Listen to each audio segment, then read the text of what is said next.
Mesdames, Messieurs, bienvenue chez Soft Learnings. Nous vous remercions une fois de plus d'être des nôtres afin de poursuivre cette formation dédiée à la descente de chair sur les métaux métalliques. Et depuis 3 vidéos pratiquement, nous avons entamé la mise en pratique de cette feuille de calcul à travers un projet tout à fait réel, tout à fait concret. Et là, nous sommes rendus à la vidéo numéro 18 qui fait partie d'une troisième sur une série de 3 vidéos où nous devions consacrer à l'évaluation des charges provenant de la toiture. Toiture qui intègre, n'est-ce pas, la couverture et la charpente. Donc pour cette 18e vidéo, nous allons traiter principalement des éléments que sont la balytrier, les lithos et le poinçon, afin de clore cette étape dans le but de passer à une autre étape au cours de la prochaine vidéo. Sur ce, nous vous souhaitons une bonne suite d'informations.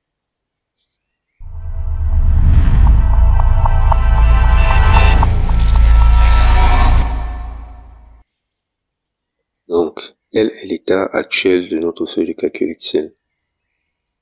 Nous avons traité plusieurs éléments de la charpente, il n'en reste que 3. La balytrier, le litho et le poinçon. Nous allons donc commencer par la balytrier et nous allons revenir à notre site, celui sur lequel nous prenons des informations assez intéressantes liées aux dimensions de chacun de ces éléments de la charpente. Donc, nous avions déjà ouvert l'onglet qui va traiter de la balytrier. Tout comme les précédents éléments, au cas où vous ne parvenez pas à retrouver facilement l'emplacement de l'article lié à la balytrier, vous pouvez simplement vous rendre dans la barre de recherche, ensuite taper le mot à balytrier et vous retrouverez les articles concernés. Donc, nous parcourons la page et nous allons directement rechercher des informations qui correspondent à la structure de notre feuille de calcul. Parce que il est tout à fait possible d'utiliser des valeurs forfaitaires. À titre d'exemple, comme nous sommes en train de le voir actuellement, le poids moyen surfacique des pièces de bois type panne suivant entrée est de 10 décanewtons par mètre carré. C'est une opération, en fait, c'est une valeur, une information que nous pouvons également prendre afin de déduire le poids moyen. Ou tout simplement, nous employons cette formule qui consiste à multiplier la section par l'anthrax de chacun de ces éléments et que nous multiplions par la masse volumique de l'essence du bois concerné. Ceci est également une possibilité. En fin de compte, les résultats seront sensiblement les mêmes, parce que là on parle bien de poids moyen. Mais nous avons opté pour, comme vous l'avez constaté depuis le début, pour une section assez précise, de même que des longueurs précises. Donc, continuons de dérouler et voyons que les sections courantes pour la balytrier sont diverses selon la structure de chaque charpente. Et nous allons faire simple. Nous allons prendre le premier cas, qui consiste à 75 fois 225. Évidemment, ces valeurs sont en millimètres. Nous revenons donc à notre feuille de calcul Excel. Le nombre, en réalité, le nombre, il est similaire à celui des entrées. Si on se réfère à cette image qui représente le modèle de charpente bois, vous pouvez constater ici l'emplacement de la balytrier et qui coïncide avec celui de l'entrée. Donc, nous allons employer le même nombre de balytrier que celui d'entrée. Nous avions 2 entrées, même si en réalité, lorsqu'on essaye de revoir un peu le raisonnement que nous avions employé pour d'autres éléments lorsqu'on parcourt encore cette feuille de calcul. Nous avions parlé déjà de l'entrée, évidemment, le poinçon pas encore.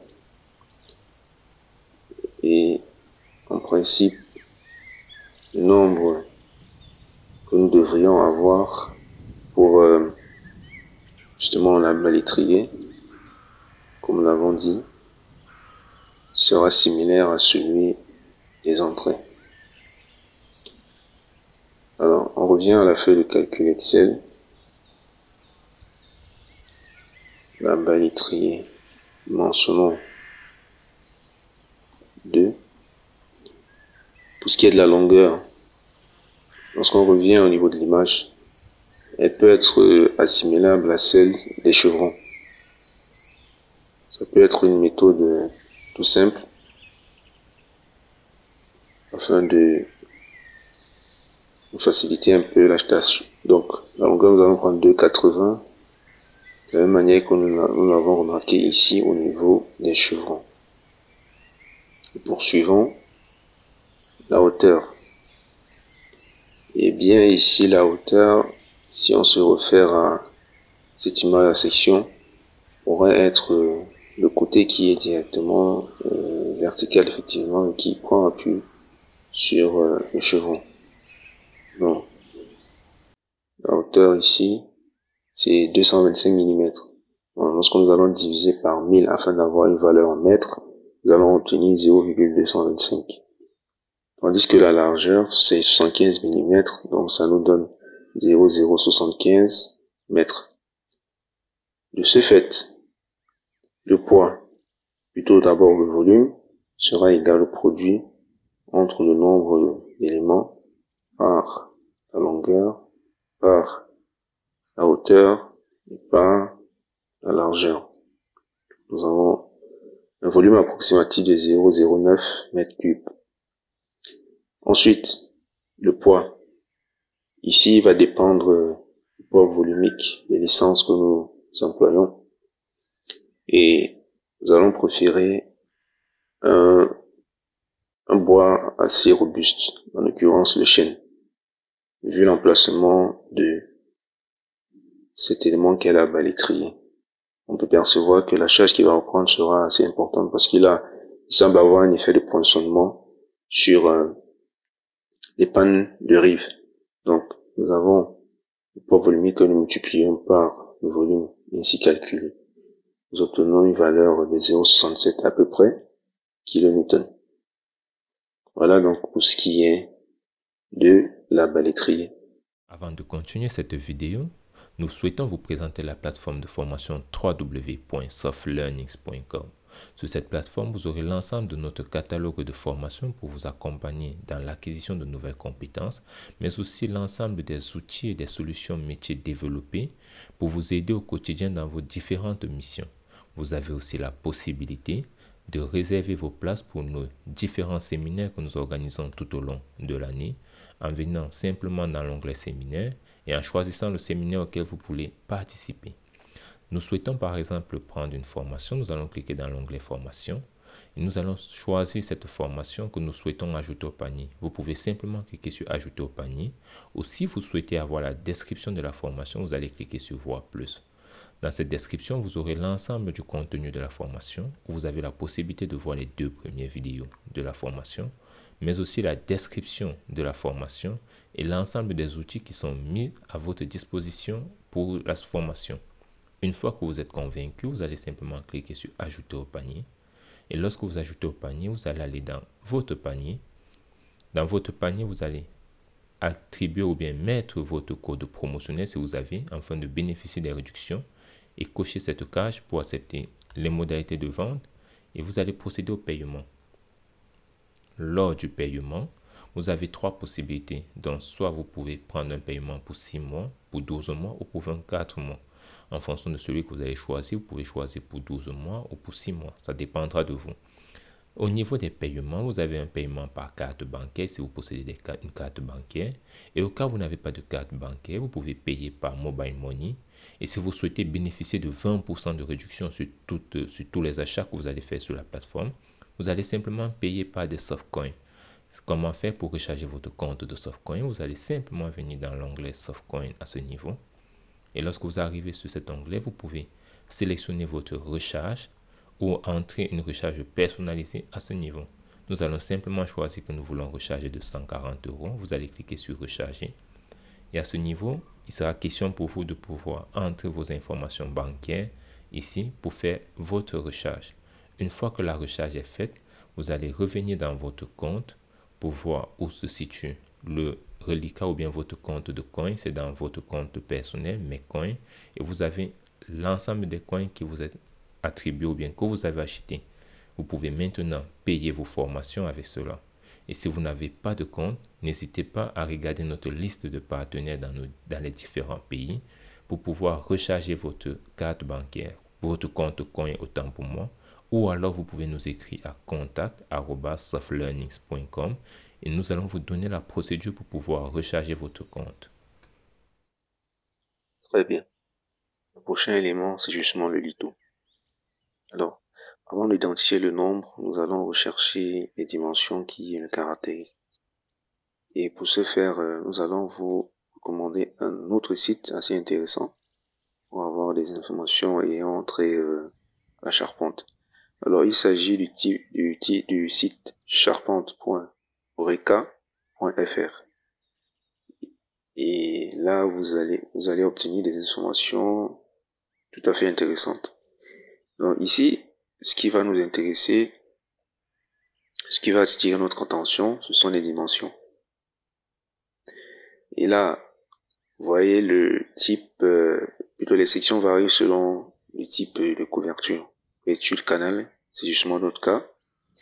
Nous avons des sections là qui sont variables et des écartements, c'est-à-dire des entraxes qui varient selon la charge de notre type de tuile. Alors, nous allons faire simple, on va dire, de manière à ce que les dimensions soient presque similaires dans les deux sens. Alors, nous allons prendre ici une section de 25 x 25 mm. Et pour pouvoir identifier réellement l'écartement, nous allons revenir à notre feuille de calcul Excel afin de revoir en fait la charge que nous avions obtenue au sujet des tuiles. Donc, à ce niveau, nous avons, suivant donc la pente, nous avons obtenu 0,72 kN par mètre carré. Donc, lorsqu'on multiplie par 100 pour avoir le décanewton, nous obtenons 72 décanewton par mètre carré. Revenons donc au site et nous pouvons constater que cette valeur est inférieure à 100 décanewton par mètre carré. Bon, on va supposer la valeur supérieure, c'est-à-dire 100 décanewton par mètre carré. Donc, l'espacement ici sera de 0,60 mètres entre chaque lito. Très bien. Ça, ce sont les informations que nous pouvons déjà introduire dans la feuille de calcul Excel. Revenons là, juste au niveau de lito. Pour ce qui est de la longueur, nous allons prendre celle qui correspond à la panne fêtière. Parce qu'en fait, nous allons les disposer selon chaque ferme. Nous avons dit que la ferme fera 5 mètres de long. Donc, la longueur ici, ce sera 5. D'ailleurs, nous pouvons vérifier cette disposition en revenant à cette image. Vous voyez que le lito, il est parallèle à la panne fêtière, il est parallèle à la panne intermédiaire, parallèle également à la panne sablière. Donc, il suit cette direction. Donc, la hauteur, nous avons dit 25 mm, donc 0,025. Pareil pour la largeur, 0,025. Il s'agira par la suite de déterminer le nombre qui va varier d'abord selon l'anthrax. pour pouvoir l'identifier. Retour sur cette image et nous allons prendre en considération tout d'abord la longueur du chevron. La longueur du chevron en fait qui va représenter à peu près la longueur de notre pan de toiture. Nous avions trouvé 2,80. Nous avions trouvé 2,80. Nous allons sur notre tableau de bord représenter à peu près cela, comme ceci, en forme d'un triangle rectangle. Et là, nous avons 2,80. L'écriture approximative, étant donné que c'est pas un stylo. 2,80, très bien. Donc, pour avoir le nombre, nous allons diviser ces 2,80 par 0,6 espacement. Donc, à la suite, nous allons simplement utiliser notre calculatrice afin de taper cela et voir le nombre d'éléments dont nous aurons besoin. Nous trouvons 4,6. Donc, faisons un arrondi. Cela nous donne sensiblement 5 lithots par pan de toiture. Donc, on s'arrête pas là, parce qu'il va falloir multiplier par le nombre d'espacements aussi en ce qui concerne la ferme. Donc, nous avons 5 que nous multiplions donc par 5 pans, parce que tout le versant a une longueur d'un peu plus de 25 mètres, comme nous l'avions déjà dit. Donc ici, on a 5 que nous multiplions par 5 fermes pour obtenir donc 25 ici. De ce fait, le volume considéré sera égal au nombre d'éléments que nous multiplions par la longueur, que nous multiplions par la hauteur, la largeur, et nous obtenons 0,08 en termes de poids. Maintenant, en termes de volume, pardon, maintenant pour ce qui est du poids, l'essence que nous allons utiliser, c'est le pain. Les lithots sont généralement faits en sapin ou en pin, étant donné que ce sont des arbres d'une famille presque similaire. Donc nous multiplions cela par le volume, nous obtenons donc le poids des lithots, 0,51 kN. Quel est donc le poids représenté par les lithots? Le prochain élément ici, c'est le poinçon. Alors, le nombre ici, par le nombre de fermes, ici il sera de 6. Nous avons 5 fermes. Nous avons 6 poinçons. Quant à la longueur, il va falloir la déterminer à travers une figure comme celle-ci. Juste à cet endroit, nous avions les dimensions de l'entrée. L'entrée, dans la feuille de calcul, nous avions déjà établi un peu plus haut, c'est une longueur de 2,80 m.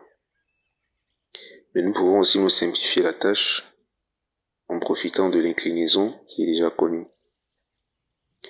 Donc, pour y arriver, nous pourrons utiliser le sinus de cet angle-là, afin d'en extraire la largeur, plutôt la longueur de notre poisson.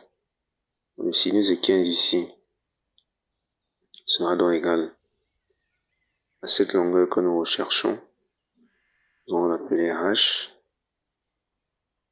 et que nous allons diviser par notre hypoténuse qui est en fait la longueur du pan de la toiture.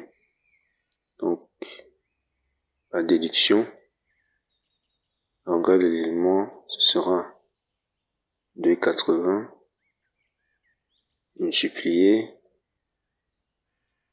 par le sinus de 15. Donc, à ce niveau, nous allons simplement utiliser notre calculatrice et procéder à cette opération. Cela va nous donner donc 0,72 mètres. Dans la feuille de calcul, nous introduisons donc cette valeur que nous venons d'obtenir, 0,72. Peut-être que nous pourrons l'arrondir à 0,75. En ce qui concerne la hauteur, nous allons exploiter un autre site. Un tout autre site qui me permet d'avoir des données justement sur le poinçon. Tout au moins d'être bon, disons que pouvons rester sur le même site puisque les informations recherchées y sont également. Alors, les sections ici sont généralement de forme carrée. Nous avons 15 fois 15 et plutôt en centimètres. Donc ça fait 150 fois 150 si on veut considérer le millimètre. Nous allons donc prendre ce cas simple parce que déjà, lorsqu'on revient à cette figure, nous avions considéré un arbalétrier de 115 fois 225 mm. Donc, il aura on va dire une largeur d'assise assez forte, c'est-à-dire le point de contact entre cet arbalétrier et le poinçon sera suffisante. Parce qu'on aura 150 mm pour le poinçon et 75 pour l'arbalétrier. Donc ici, ça va faire 0,15. Là également 0,15. Quant au volume, ce sera égal au nombre de poinçons que nous allons multiplier par la longueur, par la hauteur et par la largeur comme vous le savez déjà. Nous avons là 0,10 m3. En ce qui concerne le poids, nous allons travailler déjà avec un bois de type chêne. Parce que vu l'emplacement, les poinçons vont déduire qu'il reprend des charges significatives. Nous allons multiplier cela par le volume. C'est ainsi que nous obtenons 0,72 kN pour tous les poinçons. Même s'il est vrai qu'en réalité, nous devrions nous intéresser à, on dira, à un seul versant de la toiture. Parce que l'ouverture que nous allons traiter, elle se trouve forcément au niveau d'une seule ferme. Donc, comme on peut le constater là à l'image, notre ouverture, elle va justement se trouver uniquement sur le tracé, le tracé de l'une des fermes et non pas toutes. Parce que c'est uniquement cette charge-là que nous allons devoir prendre en considération afin d'évaluer le poids de toute la toiture au-dessus de l'ouverture concernée. Donc, cela nécessite donc quelques rectificatifs parce que là, nous allons considérer déjà pour le poinçon deux éléments.